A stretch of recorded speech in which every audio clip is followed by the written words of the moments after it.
저는 오늘 영생, 사랑의 선물이라는 제목으로 주의 말씀 증거합니다. 이제 성탄이 열흘 앞으로 다가왔습니다. 이때가 되면 서로 선물을 이제 주고받곤 하지요. 실제로 요즘 그 구역 신방을 다니다 보면은요, 구역원들끼리 선물 교환식도 하고 그래요. 근데 선물도 어쩜 이렇게 아이디어 선물들을 이렇게 잘 내셔가지고 이렇게 하시는지, 그러니까 아무렇게나만 건네는 것이 아니라 이거 하나 건네는 것도 참 많이 고민하시고 또 사랑을 듬뿍듬뿍 담아 전하는 것을 보면서 참 마음이 따뜻해지는 것 같습니다. 그런데 이렇게 실물로 나누기도 하지만 요즘 시대에 맞춰서 온라인상으로 또 온라인상에서 사용하는 그런 선물을 하기도 하더라고요. 저도 올해 생일 때 어떤 분께서 저에게 이제 카톡에서 쓰는 이모티콘을 선물해 주셨는데, 제가 한 번도 안 해봐가지고 가격이 얼마인가 봤더니 한 2,000원 정도, 한국 돈으로 그 정도 하더군요. 근데 그걸 제가 얼마나 잘 목회적으로 잘 쓰고 있는지 한 200불어치 제가 쓰는 것 같아요. 정말 얼마나 감사하게 잘 쓰고 있는지 모릅니다. 그런데 그것 말고도 실제로 이제 일상에서 눈에 보이는 선물로도 보내는 방법이 있더라고요. 그래서 카톡 들어가서 선물하기라는 게 있어서 제가 눌러 봤거든요. 그랬더니 그 중에 뭐가 있냐면은 가벼운 선물이라는 카테고리가 있었어요. 눌러봤더니 뭐 초콜릿이나 뭐 마카롱 같은 간단한 간식 같은 거를 그분한테 진짜 선물로 보내주는 거예요. 근데 그것만 있는 게 아니라 옆에 또 어떤 항목이 있었냐면은 명품 선물 이렇게 되어 있는 게요. 아니, 카톡에서 명품 선물이면 뭐 도대체 어느 정도 명품일까 하고 들어가 봤는데요. 와, 정말 깜짝 놀랐습니다. 몇백만 원짜리 백도 있고요, 수천만 원, 5천만 원 육박하는 시계도 선물할 수 있고, 그리고 사진 보여줄까요? 무려 1억 원이 넘는 목걸이도 파는 거예요. 여러분, 이거 가상의 뭐 1억 그런 거 아니에요. 뭐 게임머니 1억 이런 거 말고요, 진짜 1억 원을 주고 선물로 보내주는 겁니다. 와, 저걸 보고 얼마나 놀랐는지요. 알아봤더니, 기사를 검색해 봤더니요, 마치 백화점 명품관처럼 약 120여 개의 명품 브랜드가 실제로 카톡에 입점해 있어가지고 1만여 개의 상품을 선물하기로 보낼 수가 있다는 거예요. 와, 여러분, 정말 새로운 세계 아닙니까? 그런데 오늘 사랑의 사도 요한은 하나님께서도 우리에게 선물하기를 눌러서 실제 선물 하나를 보내주셨다고 말하고 있습니다. 바로 영생입니다. 그가 쓴 복음서, 즉 요한복음에도 우리에게 잘 알려진 말씀 하나가 있죠. 암송할 수 있는 분들은 외워서, 아닌 분들은 자막을 보면서 우리 함께 고백할까요?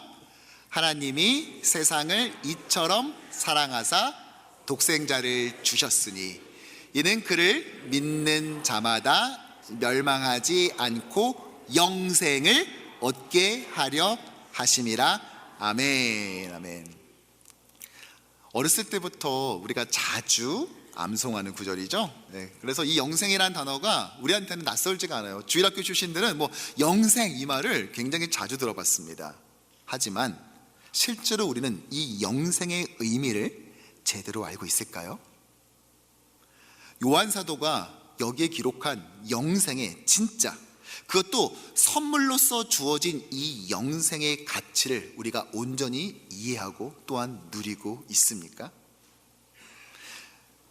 그래서 저는 대강절 3주차를 맞이한 오늘 여러분과 함께 하나님께서 우리에게 주신 최고의 선물 예수 그리스도와 그분을 통해서 우리에게 허락된 이 영생이 무엇인지를 바로 살펴보고자 합니다.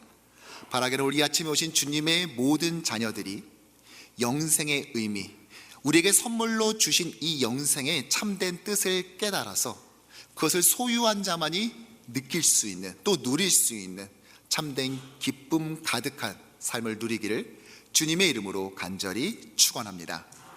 요한사도는요, 오늘 증거라고 하는 키워드를 가지고 이야기를 시작합니다. 바로 10절의 말씀인데요, 하나님의 아들을 믿는 자는 자기 안에 증거가 있고 하나님을 믿지 아니하는 자는 하나님을 거짓말하는 자로 만드나니 이는 하나님께서 그 아들에 대하여 증언하신 증거를 믿지 아니하였음이니라. 아멘. 예수 믿는 사람한텐 증거가 있대요. 반면 불신자는요, 증거가 없다라고 말하고 싶은데 없다는 말이 안 나와요. 그렇죠? 대신에 뭐라고 말해요? 증거를 믿지 않았다, 이렇게 표현해요. 우리가 흔히 증거라고 하면은요, 내가 경험했던 거 또는 이성적으로 판단해서 맞다라는 것을 증거로 우리가 채택을 하지 않습니까? 하지만 여러분, 정말 사실입니까? 우리가 이 공기 중에 산소와 질소 이런 것이 있다는 것을 우린 지금은 알고 있죠. 하지만 그걸 알게 된 지 얼마 되지 않아요. 그렇죠? 그러면 알기 전까지 우리 공기 중에는 정말 산소와 질소는 없었던 것입니까? 우리가 그것을 경험하기 전까지 그것은 존재하지 않았었나요? 아니죠. 그러므로 나의 경험 또는 나의 이성을 근거로 해서 그것이 증거니 아니니 말하는 것은 굉장히 우스운 일이에요. 더군다나 그것이 하나님을 상대로 했을 경우엔 더더욱 그렇지 않을 수 없습니다. 따라서 우리 성경에서 말하는 이 증거는 하나님께서 믿는 자에게 모두 허락하신, 넣어두신 그 증거는요, 있느냐 증거가 있냐 없냐의 문제가 아니라 증거를 믿느냐 믿지 않느냐에 달려있는 매우 특수한 성격의 증거라는 것입니다. 심지어 믿지 않은 자는요, 하나님을 거짓말장애로 만들었다는 거예요. 굉장히 어조가 강경하죠. 도대체 예수 믿는 자에게만, 정확히 말해서 예수 믿는 자 안에 있는 그 특수한 증거의 정체는 무엇일까요? 요한 사도는 그 증거를 11절에서 다음과 같이 공개하는데요, 함께 읽어보죠. 또 증거는 이것이니 하나님이 우리에게 영생을 주신 것과 이 생명이 그의 아들 안에 있는 그것이니라. 아멘. 무엇이에요? 증거가 영생. 우리에게 익숙한 바로 그 단어, 어렸을 때부터 항상 암송했었던, 거기에 한복판에 박혀 있었던 바로 그 단어, 영생 말입니다. 이 영생은 과연 무슨 뜻일까요? 슬라이드를 보여주시죠. 이 영생은요, 헬라어에서 영원한 생명, 그래서 생명은 조엔이라는 단어이고요, 영원한은 아이오니온이라는 단어예요. 그래서 조엔과 아이오니온, 생명과 영원한이 합쳐져서 영원한 생명, 그래서 우리 성경에서는 영생으로 번역을 했습니다. 영어 성경에도 찾아보면 이터널 라이프 이렇게 돼 있어요. 그런데 우리가 정말 이것을 이러한 사전적 정의로만 이해해도 되는 걸까요? 영생이 정말 영원히 사는 거다, 죽지 않고 영원히 사는 거다, 이런 식으로 이해해도 되는 거냐고요. 여러분 보세요.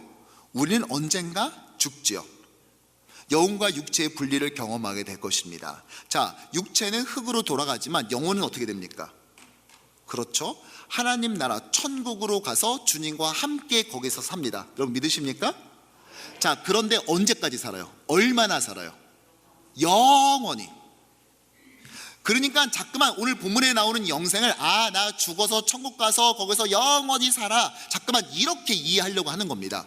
하지만 이 영생은 믿는 자에게 주신 선물이라고 했는데, 증거라고 했는데, 반면에 불신자의 경우는요, 불신자도 언젠가 이 땅에서의 시간이 끝나면 결국은 죽죠. 자, 그런 다음에 그들의 영혼은 어떻게 됩니까? 마지막까지 하나님의 이 구원의 손길을 거부한 자들, 그들에게는 지옥의 형벌이 기다리고 있죠. 언젠가부터 강단에서 천국과 지옥의 설교가 실종되기 시작했지만, 그렇다고 해서 슬그머니 지옥이 사라져버린 것은 아닙니다. 엄연히 존재하지요. 그런데 그들이 얼마나 오랫동안 지옥 가운데, 그 지옥의 형벌 가운데 있나요? 한 100년? 한 1000년? 얼마예요? 영원히. 따라서 우리도 영원히 하나님 나라에 거하지만 불신자들 역시도 영원히 지옥의 형벌 가운데 거하는 것입니다. 따라서 우리가 단지 천국에서 사는 기간이 영원이라고 해서 영생은 영원히 사는 거야 라고 말해버린다면, 똑같은 개념으로 불신자들도 역시 영생을 소유한 것입니다. 그들도 영원히 형벌을 받으니까요. 그렇죠? 따라서 영생을 사전적 정의로 영원히 산다라고 해석하게 되면은 본문을 제대로 이해할 수 없게 되는 것입니다. 자, 그렇다면 여기서 말한 조엔 아이오니온, 즉 영생은 과연 무엇을 말하고 있는 것일까요? 먼저 조엔, 이 생명, 이것은요, 이 땅과 반대되는 하늘의 것을 말합니다. 무슨 말이냐? 이 세상은 죄로 물들어 있습니다. 그런데 죄의 싹은 사망이라 죽음이라는 것이죠.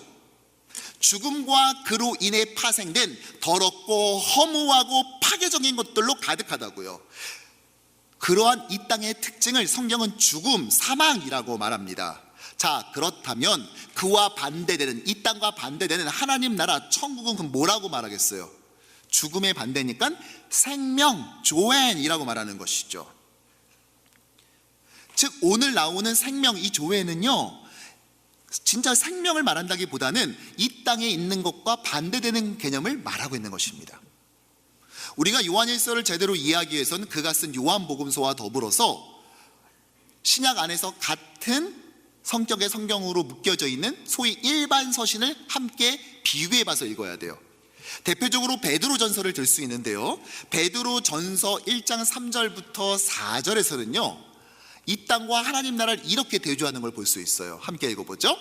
우리를 거듭나게 하사 산 소망이 있게 하시며 썩지 않고 더럽지 않고 쇠하지 아니하는 유업을 있게 하시나니 곧 너희를 위하여 하늘에 간직하신 것이라.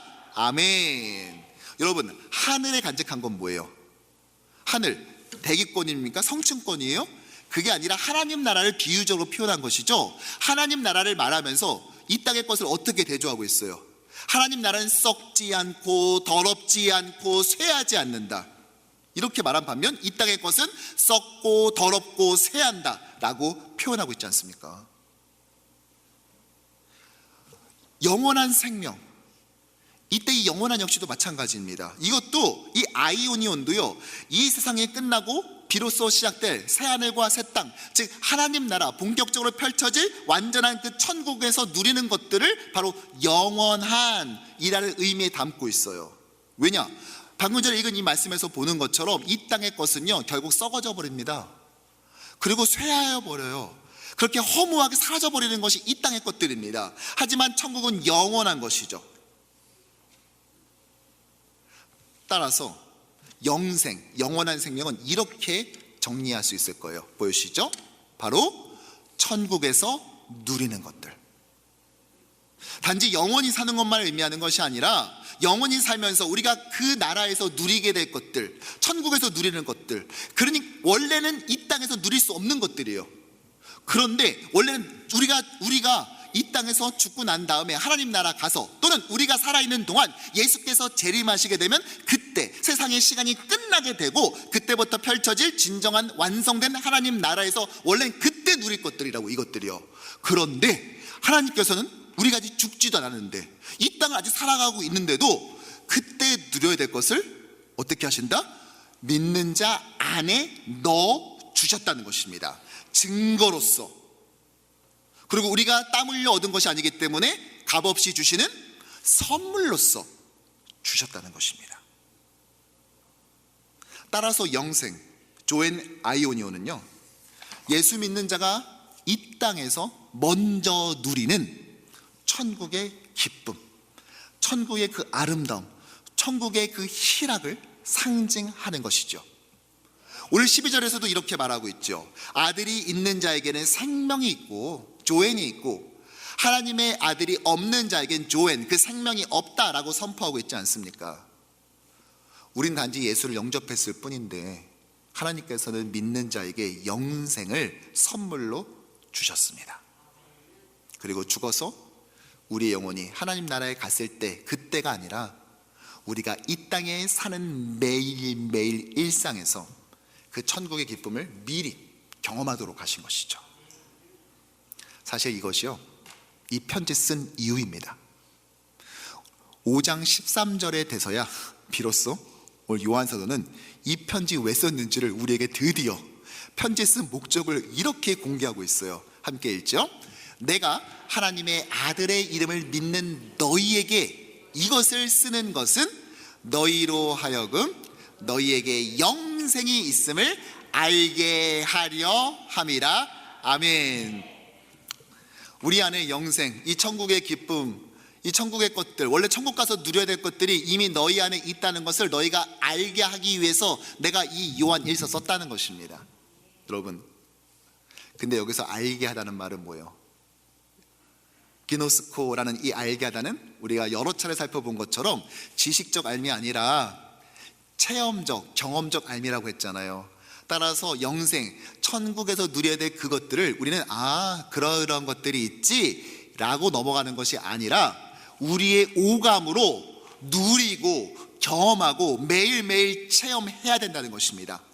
죽지 못해 이 땅을 살아가는 것이 아니라 꾸역꾸역 버텨나가는 것이 아니라 우리는 오늘의 이 삶을 천국의 기쁨 가운데 도취되어 마치 걸어가는데 바깥에서 보면 왜 이렇게 춤을 추면서 뛰어가세요? 라는 말을 들으며 살아가는 것이 그게 정상이라고요. 그게 바로 저와 여러분들이 가지고 있는 것입니다. 선물은 도착했어요. 이미 언제? 우리가 예수를 영접했을 때. 근데 선물을 뜯지를 않아요. 자꾸만 치워놓고 어디다 만들어서 자꾸만 이 땅을 지옥을 견뎌내듯이 살아가는 그런 안타까운 그리스도인의 모습을 보다 못해 사도는 이 펜을 들어야만 했다는 것입니다. 결국 우리는 천국의 기쁨과 환희를 이 땅에서 먼저 미리 맛보고 살아가는 자들인 것이죠. 지난주 살펴본 것처럼 우리의 본국은 바로 하나님 나라니까. 따라서 우리는 이 천국의 기쁨을 미리 맛보는 천국 시민으로서 이 땅을 살아가지만 천국의 사고방식을 갖고 살아야 됩니다. 저는 그것을 확인할 수 있었어요. 추수감사절 맞이해서 하나님께 헌금을 드렸잖아요. 그리고 제가 부탁을 드렸잖아요. 그 앞에 하나님께 감사한 기도 제목을 써주세요. 그리고 제가 살펴봤는데요, 어떤 한 초등부 아이는요 이렇게 감사했어요. 자기가 태권도를 한 여자아이인데 그 태권도를 잘하고 있는 것에 되게 뿌듯해하면서 하나님께 감사한 아이가 있었어요. 또 어떤 분은 올해 가족이 모두 함께 이 단기 선교에 참여한 것으로 인해서 하나님께 감사했습니다.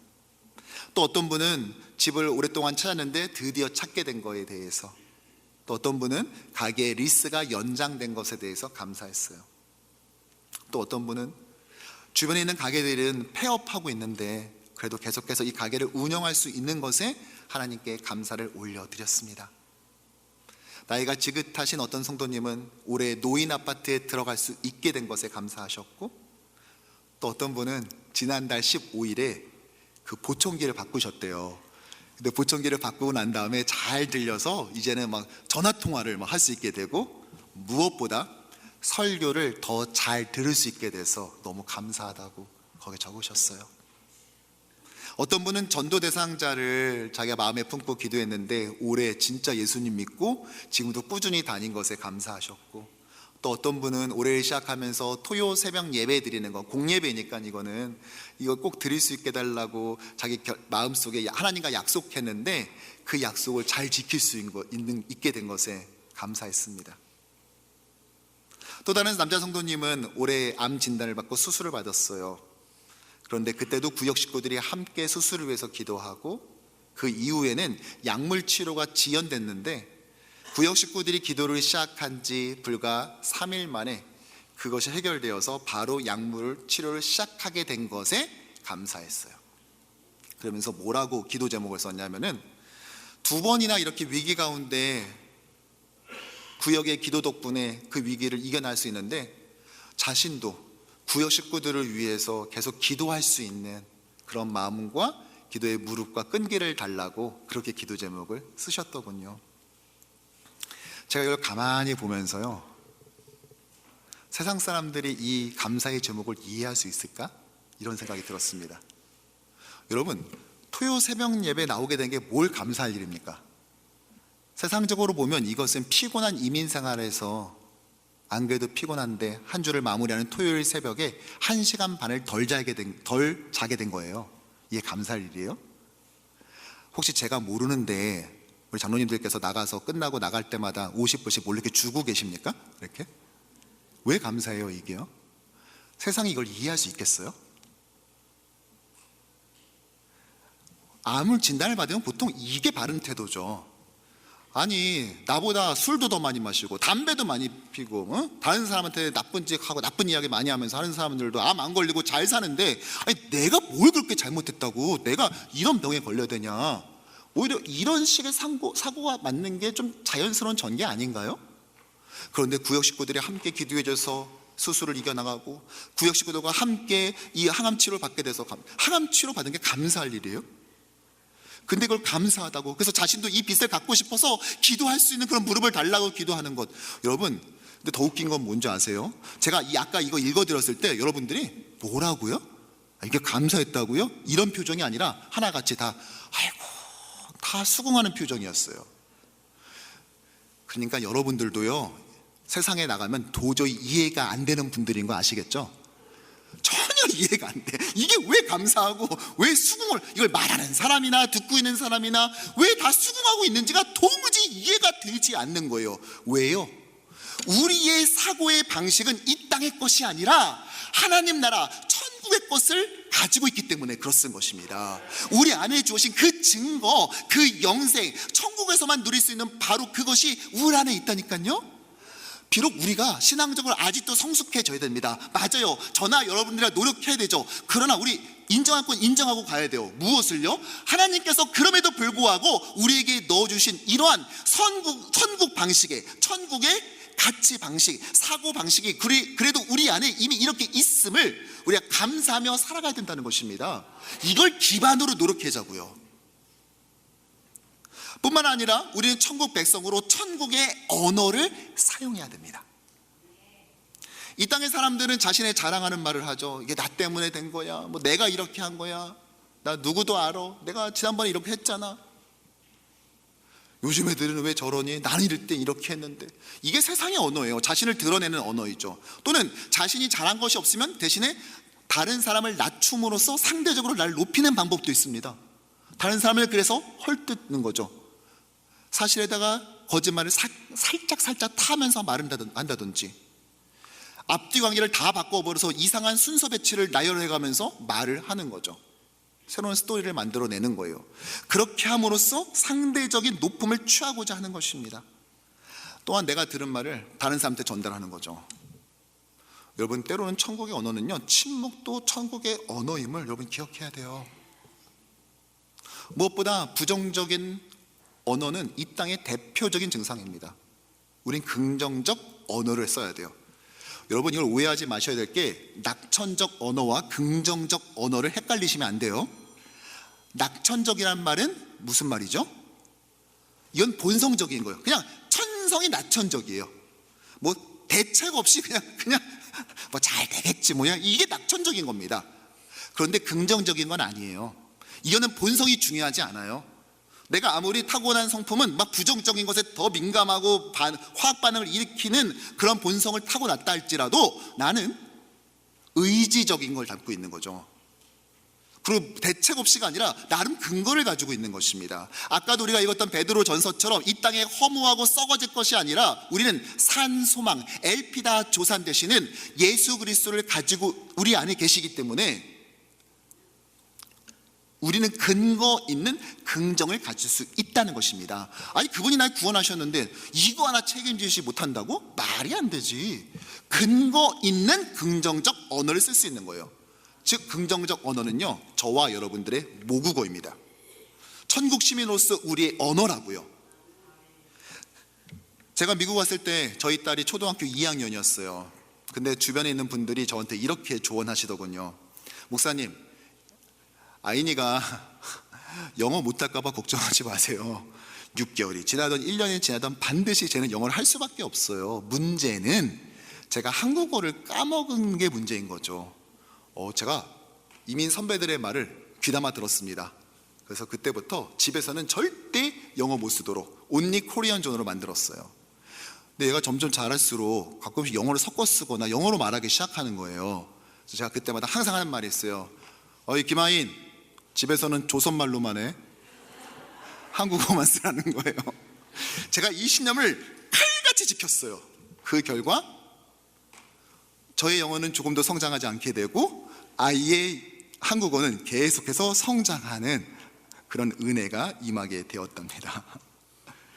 여러분, 모국어예요. 우리의 언어는요, 다른 사람을 헐뜯고 무너뜨리는 말이 아니라 다른 사람을 살리는 말이라고요. 고개 숙이고 눈물 지어서 저한테 왔던 사람이 5분간, 딱 5분만 나와 대화하고 돌아갈 때는요, 덩실덩실 춤추면서 돌아가게 만드는 것, 그게 우리 모국어의 특징인 것입니다. 우리 모국어 마음껏 구사합시다. 여러분, 한국 교회 오는 가장 큰 특징 중에 하나가 무엇입니까? 여기 영어 못하시는 분만 오는 거 아닙니다. 영어 굉장히 잘하고 주중에 영어로 밥 먹고 사시는 분들 굉장히 많아요. 근데도 한국 교회 오는 가장 큰 이유는, 그래도 신앙생활은, 내 감정은 모국어로 마음껏 표현하고 싶다, 이런 거 아니겠습니까? 우리의 모국어가 그런 언어라니까요. 천국의 언어. 그러니까 우리끼리 모였을 때, 모국어 하는 사람끼리 모였을 때 우리 실컷 모국어 좀 구사하자고요. 막 세워주고 막 살려주고 막 영원히 샘솟게 만들고 위로와 기쁨이 충만하게 만드는 모국어 구사자들로 가득한 우리 교회 되기를 소원합니다. 만일 내가 막 계단을 올라가다가요, 막 내가 잘못해서 헛디뎌서 넘어졌어요. 그걸 보고 옆에 있는 사람이 막 깔깔대고 웃는 겁니다. 하체가 목사님 보기보다 부실한 것 같아요. 뭐 젊은 사람이 왜 그래요? 그랬다는 게 아니라, 만약 그랬다면, 세상이면은, 아니 지금 뭐라고 그랬어요? 다시 말해보세요. 아니, 홍삼이라도 사주고 말해보세요. 이게 세상의 언어라면 우리는 어떻게 해야 돼요? 아유, 권사님, 제가 이 발 한번 헛디뎌서 이렇게 행복하게 웃으시는데 제가 몇 번 더 헛디디겠습니다. 이게 우리의 모국어라니까요. 여러분, 이거 불가능할 것 같으시죠? 이 말을 한 사람이 누군 줄 아십니까? 2차 세계대전을 승리로 이끌었던 영국의 수상 윈스턴 처칠이 한 말이에요. 세상 사람들도 하는데 진짜 모국어를 제대로 구사할 자는 우리가 못해서는 안 되지 않을까요? 우리의 모국어가 날마다 일취월장하고 모국어로 함께 이야기하는 그 기쁨 가득하는 우리 공동체 되기를 주님의 이름으로 축원합니다. 뿐만 아니라 우리는 천국의 인격을 가져야 돼요. 제가 처음 부임했을 때 이전에 있었던 교회의 어려움으로 인해서 상처가 여기저기 덧나 있었어요. 그런데 제가 막상 한 가정 신방하고 나니까요, 아니 다들 마음이 너무 따뜻하신 거예요. 마치 선물은 받았는데 포장지를 뜯지 않은 채 두고 있는 느낌을 받았다고요, 제가. 그래서 이걸 어떻게 뜯게 할까, 이걸 아까 고민하다가요, 생각해낸 것이, 예배 전에 성도들이 교제를 좀 하자. 그래서 말로만 하지 말고 온몸으로 우리가 교제를 하자. 사실 실제로 미국 교회에서는 그렇게 하는 경우들도 많이 있거든요. 그래서 수요 예배와 토요 새벽 예배 때는요, 말씀을 듣기 전에 다 같이 일어나서 1분 동안 60초 동안 돌아다니면서 이성끼리는 악수하고 동성끼리는 뜨겁게 끌어안는 허그를 하는데, 제가 이 허그에 이름도 붙였어요. 이름하여 효신 허그다 했는데, 제가 이걸 이름만 붙인 게 아니라 매뉴얼도 만들었는데, 이 끌어안을 때 그 압박 강도에 대해서 제가 규정한 게 있어요. 이 효신 허그를 제대로 하기 위해서는 어떻게 해야 되냐, 꽉 끌어안았을 때 상대방의 장기 중 하나는 내가 느낄 수 있을 정도의 느낌으로, 상대방의 대장이 느껴지고 위가 느껴지고 간이 느껴지고 뭐 그 중에 하나 느껴지는 것 같은 느낌 정도로 꽉 안아주는 게, 이게 효신 허그의 정석입니다. 사진 한번 좀 보여주실까요? 예, 이게 어저께 토요 새벽 예배 때 우리 말씀을 듣기 전에 했었던 장면들이요. 이게 처음에 60초였어요. 제가 지금도 기억해요. 이걸 첫날 했을 때 성도들이 동공이 흔들리면서 어쩔 줄을 몰라 하는, 마치 한국에서 떠나서 JFK 공항에서 처음 나왔을 때의 그 당혹스러운 표정 같은 표정을 하고 계시더군요. 그런데 이게 조금씩 시간이 지나더니요, 60초가 모자라서 지금은 90초 합니다. 빠른 음악 차량 딱 틀어놓고요, 카운트다운이 계속 줄어들어요. 그러면서 돌아다니면서 함께 인사하는데 얼마나 반갑게 얼싸았는지요. 특별히 저 사진을 좀 보여주시죠. 저게 무슨 장면이게요? 이제 효신 허그를 하고 난 다음에 그 다음 허그할 사람을 찾아 나서는 장면이에요. 제가 저 장면을 보면서 떠오른 말씀 한 구절이 있어요. 우는 사자와 같이 삼킬 자를 두루 찾나니. 사탄은 넘어뜨릴 자를 찾아서 포효하는 사자처럼 돌아다니지만 우리는 허그할 사람을 찾아 본당 구석구석을 이리저리 다니고 있는 것입니다. 가끔은요, 이 효신 허그를 하는데 우시는 분들이 있어요. 제가 무슨 일이 있나 싶어서 그럴 때는 살짝 연락을 드리거나 찾아가서 이제 뭐 여쭤봐요. 혹시 좀 무슨 일이 있으세요? 그러니까 왜요, 목사님? 아까 보는데 다른 분과 허구하면서 이렇게 우시는 걸 제가 좀 봤어요. 말씀을 하는데 지난 일주일 동안이 너무 힘들었다는 거예요. 가게에서 일을 하는데 손님이 내가 잘못하지 않은 게 확실함에도 불구하고 본인도 아는 것 같은데도 계속 본인한테 계속 막 뭐라고 하면서 컴플레인 한다는 거죠. 그런데 더 속상한 거는 그 가게 이 주인도 알고 있고 옆에 동료도 다 알고 있었음에도 불구하고 누구 하나 나서지 않았다는 거예요. 오히려 표정이 나만 아니면 돼 라는 표정을 하고 있었다는 거예요. 그분들 생일도 챙겨주고 또 무슨 일이 있을 때 같이 도와주기도 나름 최선을 다해서 섬겼다고 했는데 정작 자신이 공경에 처했을 때 누구 하나 나서주지 않는 걸 보면서 이 도시가 갑자기 추워지고 갑자기 외로워지고 내가 도대체 뭐 하려고 이 땅까지 와서 이렇게 살고 있나 그 생각이 들어서 일주일 동안 너무 힘들었다는 거예요.